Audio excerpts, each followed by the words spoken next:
नमस्कार मित्रांनो, आज राधाच्या घरी पार्टीचे आयोजन करण्यात आले होते. कारण राधाची मुलगी अनु नुकतीच 16व्या वर्षात पदार्पण करणार होती. आज तिचा वाढदिवस असल्यामुळे घरीच छोटीशी पार्टी ठेवण्यात आली होती. पार्टीसाठी अनुचे मित्रमैत्रिणी, जवळचे नातेवाईक सर्वांनाच आमंत्रण दिलं होतं. राधा जणू एक अन्नपूर्णाच होती. त्यामुळे तिने स्वतःच्या हाताने पंचपक्वान्नाचे जेवण बनवलं होतं. राधाचा पूर्ण दिवस पार्टीचे आयोजन करण्यामध्येच, स्वयंपाक करण्यामध्येच गेला. त्यामुळे पार्टीच्या वेळेला तिला खूप थकल्यासारखं झालं होतं. तरीही ती येणाऱ्या जाणाऱ्या पाहुणे रावळ्यांचं आदरातिथ्य अगदी छान हसून खेळून करत होती. तरीही तिथे राधाला बघून तिचा नवरा जयेश म्हणाला, "अगं, हे काय गबाळ्यासारखी दिसतेस? जा जरा नीट आवरून घे. तुला कळत नाही का, आज आपल्या घरात पार्टी आहे आणि तू कशी वेंधळ्यासारखी घरात वावरत आहेस?" हे ऐकताच राधाच्या डोळ्यात पाणी आले, पण तिने ते तसेच गिळले आणि ती नीट आवरायला गेली. पार्टीसाठी केलेली तयारी, डेकोरेशन हे तर बाजूलाच राहिलं, पण नीट बोलताही नाही आलं बायकोशी जयेशला. राधाची तरी काय चूक होती? उठल्यापासून ती मुलीच्या पार्टीची तयारी एकटीच करत होती, तेही घरातील सर्व काम आवरून. आपल्या नवऱ्याचे 4 पैसे वाचतील म्हणून स्वयंपाक स्वतः तिनेच केला होता. पंचपक्वान्नाचा स्वयंपाक केला, पण त्याची काही कोणाला किंमत नव्हती, कारण ते काम फुकट झालं होतं ना. त्याची किंमत कशी असेल? राधा तिचं सर्व आवरून पुन्हा नव्याने पार्टीत हसतमुख वावरत होती. पार्टी झाली, सगळी मंडळी आपापल्या घरी गेली. अनुने आईला घट्ट मिठी मारून, "थँक्यू आई, आज तुझ्यामुळेच पार्टीला 4 चांद लागले. सर्वजण तुझ्या जेवणाची खूप तारीफ करत होते." राधाला हे ऐकून जरा बरं वाटलं. आता रात्र झाली होती, सर्वजण झोपी गेले. दुसऱ्या दिवशी सकाळी राधाची नेहमीप्रमाणे धावपळ. जेवण, नाश्ता, घरातील साफसफाई चालू होती. तेवढ्यातच रूममधून जयेशने तिला आवाज दिला, "राधा, अगं, माझा रुमाल कुठे ठेवलाय गं?" जयेशला काहीच आवाज न आल्याने तो बडबड करतच किचनकडे आला. तिथेही ती नव्हती. सकाळीही कुठे गेली तेही न सांगता. किती बेजबाबदारपणा हा. तोपर्यंत राधा आली होती. ती लगेच म्हणाली, "काय झालं? मी नाश्त्यासाठी पोहे आणायला गेले होते." जयेश ओरडतच म्हणाला, "अगं, काय झालं? काय विचारतेस? माझा रुमाल दिसत नाही आणि हे काय, माझ्या ड्रेसला काल इस्त्री पण केली नाहीस? तुला दिवसभर तेवढेही जमत नाही का? काय काम असतं तुला दिवसभर? घरात अशी कशी वागू शकतेस तू?" राधा शांत ऐकून घेत होती. "द्या, मी लगेच करून देते इस्त्री." आदल्या दिवशीच्या धावपळी तिला वेळच मिळाला नव्हता. तिची काहीच चूक नव्हती. जयेश म्हणाला, "राहू दे आता, मला उशीर होतोय."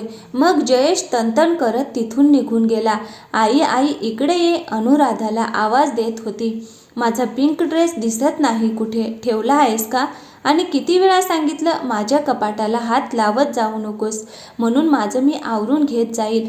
राधाने कपाटात हात घालतात तिच्या हाताला ड्रेस लागला, कारण तिने अनुच्या कपड्यांच्या व्यवस्थित घड्या घालून ठेवल्या होत्या.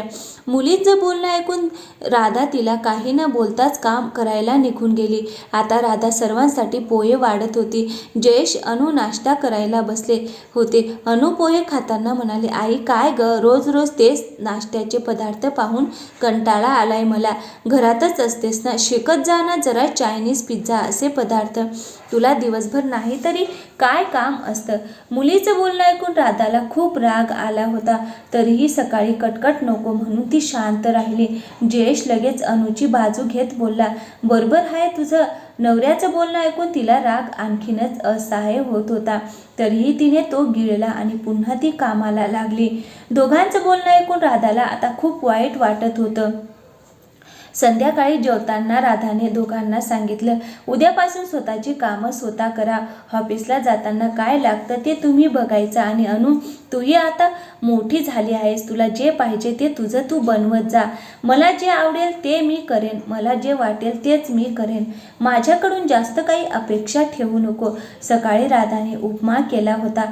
ती नाश्ता करत डायनिंग टेबलवर बसली. शेजारीच उपमाची डिश नवऱ्यासाठी ठेवली. जयेशने काही न बोलता गुपचूप उपमा खाऊन घेतला. त्याने आज स्वतःच्या हाताने स्वतःच्या वस्तू घेतल्या होत्या. बायकोचं वागणं त्याला चांगलंच खटकत होतं. अनुला कॉलेजला जायचं होतं. "आई, माझा नाश्ता." असं म्हणताच राधा म्हणाली, "हे बघ, करून ठेवलाय, तुला आवडत नसेल तर हाताने बनवून खा, माझी काही हरकत नाही. अनु उपमा घेऊन गपचूप खाऊ लागली. अनु कॉलेजला निघून गेली. नवराई काही न बोलताच निघून गेला. दुसऱ्या दिवशी संध्याकाळी अनु कॉलेजमधून घरी आली. तिच्याबरोबर तिच्या काही मैत्रिणी होत्या. अनुच्या कपड्यांच्या कपाटाकडे लक्ष जाताच त्यातील एक मैत्रीण म्हणाली, अनु, किती अस्ताव्यस्त तुझं कपाट ग. माझ्या घरात माझ्या आई बाबांना असा गलिच्छपणा नाही आवडत. आता अनुला कळून चुकलं होतं. आईला किती चुकीचं बोलली ती. मैत्रिणींसमोर तिला लाजल्यासारखं झालं होतं.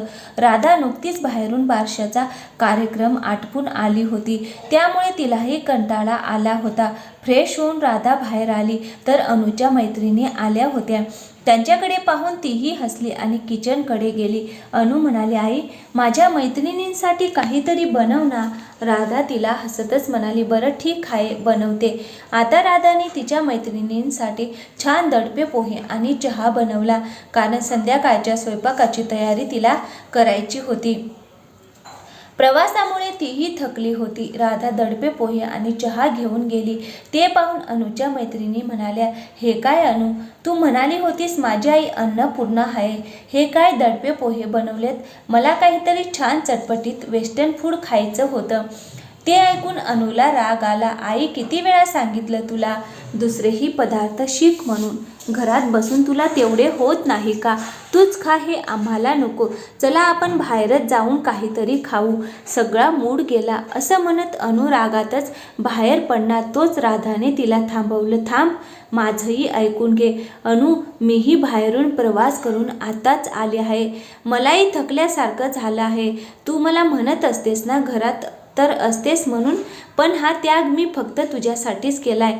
अनु, मी सिव्हिल इंजिनियर आहे. मला त्या काळी भक्कम पगारही होता, पण तू पोटात वाढत होतीस आणि डॉक्टरांनी मला बेड रेस्ट सांगितला. मला नाईलाजाने नोकरी सोडावी लागली. तुझ्या येण्याने मी खूप आनंदात होती. तुझा जन्म झाला आणि माझ्यातील मी हरवले. तुझी काळजी डोळ्यात तेल घालून घेत होते. कोणाच्या भरोशावर तुला ठेवायचं नव्हतं. मीच तुझी जन्मदात्री दिवस रात्र तुझ्या संगोपनात घालवली. तुला वाढवताना बघताना जगाचा विसर पडला आणि मी मलाच विसरली. तू आजारी पडलीस की दिवस रात्र तुझ्यापाशी जागून काढले. खोकला आला तर काढा कर, तर कधी ताप आला तर गार पाण्याच्या पट्ट्या ठेव.